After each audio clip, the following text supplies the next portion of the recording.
Hi, my name is Fergus Keane. I'm the writer of the screenplay Gene, and I'd like to discuss some of the themes which inspired the screenplay here.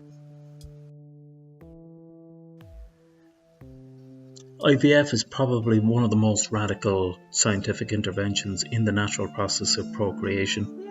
It's something that I've personal experience of, and it inspired me to write about it in terms of the effect that this will have on future societies, in terms of our future generations, and it's something that's being advertised on our television screens almost like a consumer product. And I think in years to come, when genetic interventions have probably reached a very advanced stage, we'll look back in this era as being the era where IVF pretty much kicked it all off.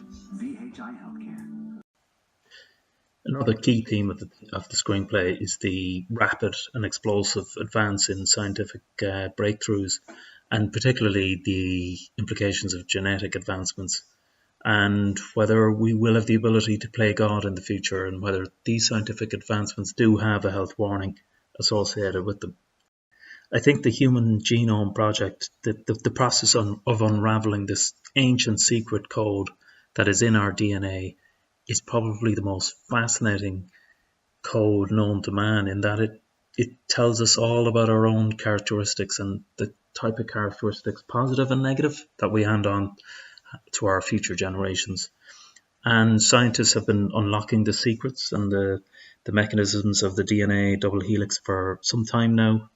And of course, the next step then is to intervene in that DNA sequence and to try and modify those sequences, which is called DNA editing. And it's something that's a very live project at the moment with a lot of ethical considerations. Oftentimes, the need to modify these genetic sequences starts with a very noble and benign reason, maybe to try and prevent disease, cure disease, or to prevent disease being handed on to the next generations. But ethical lines can be crossed, and I think a key moment was when Chinese researchers last year edited the genes of a live embryo for the very first time. And I think that set up a lot of red flags to people in the scientific community that we as humans were going too far. And in some ways, this unbridled ambition to be the brightest and the best, and the Chinese possibly wanting to be a global superpower in the scientific community and in others, was trumping all sorts of ethical considerations and how we should respect maybe ethical boundaries. It's possible that one of the aspects that's driving all of these scientific advancements, is that culturally we've become obsessed with perfection. Certainly online and social media, we are presenting our lives in a perfect way and using filters, both metaphorically and physically, to present our lives in a very perfect way. And the question is, does that new world allow any imperfections? And there's ethical considerations in that in future generations. Will we tolerate future generations being imperfect, for the want of a better word?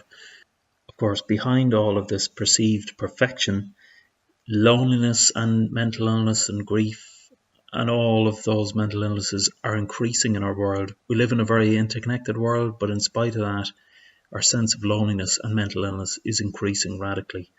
And that's an important theme in Gene also. And certainly in the opening scene of Gene, we'll see a very sharp contrast between the type of rapturous adulation that Julia is getting in a packed auditorium where she's receiving a rapturous ovation, and then it cuts very quickly and abruptly to a very lonely scene where her partner Gene is sitting alone in the house, alone with his own mental illness and grief and depression. In a 10-minute short, you can only provide, I think, a snapshot of this world and this life where a lot of these themes intertwine and possibly conflict with each other. I think that's the beauty, in a way, of a short film, in that it provides a kind of a bite-sized snapshot of the implications of many of the themes and an exploration of many of the themes in this screenplay. and ultimately the viewer is left to decide for herself or himself the implications of this.